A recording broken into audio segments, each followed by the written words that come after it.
integrated into a common platform. So how do you have all these things communicating with each other and sharing them with very relevant information that's really required? A gamma ray detector that most police officers in Nassau County carry now on the belt. How does that communicate to someone who identifies that they have a problem? How do you give some sort of a map of what the radiological event may have looked like? That was this particular exercise that took place. A lot of these sorts of questions that if you took a half a step back and thought about it and approached it in a more coherent way, I think a lot of these issues perhaps would be mitigated and go away.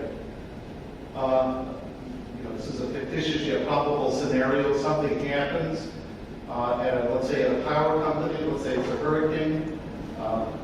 Here we go. The power company uses 800 megawatt two-way radios. The fire department uses 900 megahertz, and the ambulance service uses 400 megahertz LPR radios.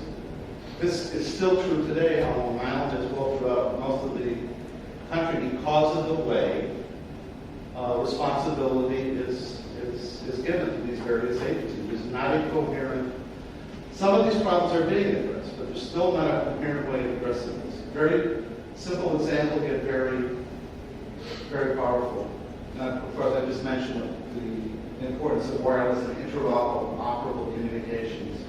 And of course, even in public malls and retail, we had some interesting lessons learned from the experience on Saturday, September 27th, about how you try to interact and communicate within a mall facility. Not so straightforward.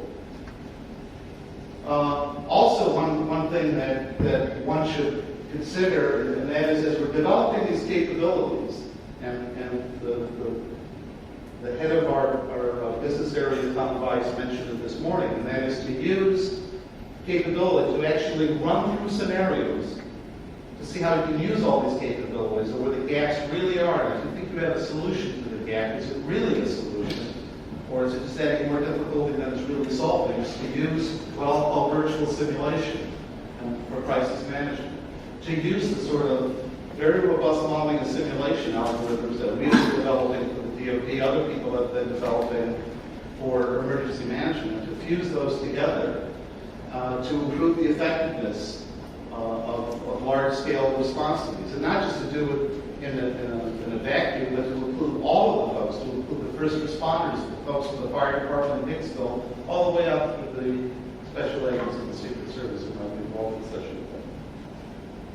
So, system of systems thinking.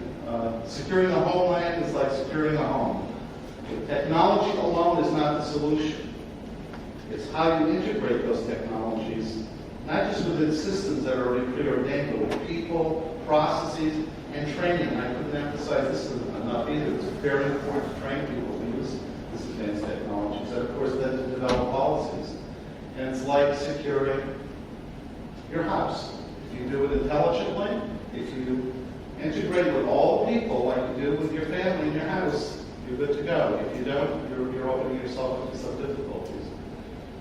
We've been addressing some of these issues. Northrop Grumman has a $500 million contract for public safety wireless network in New York City that's being run by our integrated information technology sector.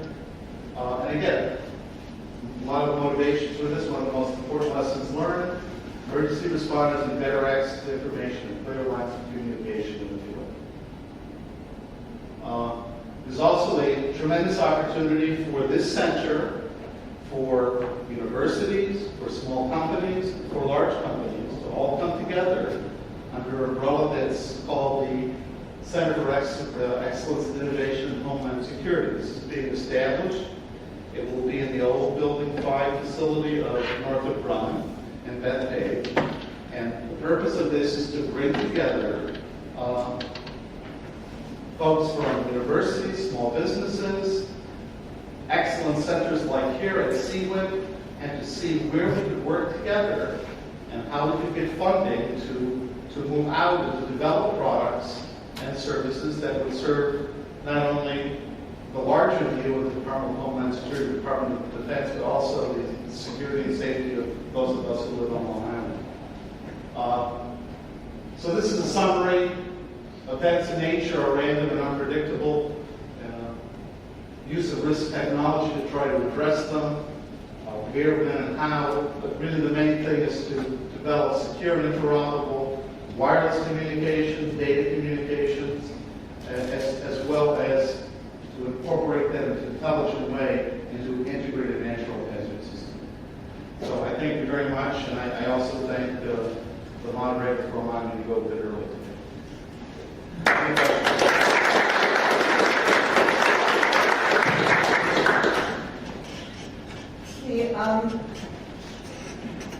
We've been doing work for the Office of Secretary of Defense on looking at the interdependencies of cyber failures in a network, so that if there's, whether it's a cyber attack or whether it's been a bomb or whether it was a lightning strike, we use the network node, what's the operational impact, the military, the mission impact. One of the things that we've noticed as we've done this work is that there really isn't a good understanding of the interdependencies among the infrastructures and even within an infrastructure, because there are all these cascading effects. Correct. And we've been trying to get our hands around this, and we understand that it's a very complex problem. And it's one that's difficult to model. And even if you model, it's difficult for somebody to communicate. Is there anything that Northrop Grumman is doing in this area of interdependency modeling? Yeah, we're trying to do that through the Cyber Warfare Integration Network. Oh, CWIN? Through CWIN. When I've seen CWIN, I can see But the it's same level. not just CWIN, which is a facility to display information or communicate with other centers or people in the DoD or whatever. It's really what's behind the wall. And what's behind the wall is what we're trying to develop in terms of really physics-based modeling and simulation.